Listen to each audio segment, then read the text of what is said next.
In front of me is VIVO X80 Lite, and today I would like to show you how you can switch on and use keyboard Clipboard. Begin by launching your keyboard and clicking on Clipboard at the top. Then use this switcher at the top right corner to activate it and click on this arrow at the top left one to go back to standard keyboard. Now to use Clipboard, copy or cut any text. And to paste it, click on it at the top of your keyboard. You can also paste it by clicking on Clipboard and tapping on it here.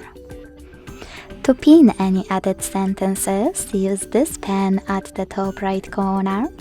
Click on the chosen one and click pin icon. You can unpin it the same way. To delete one of them, click on pen again.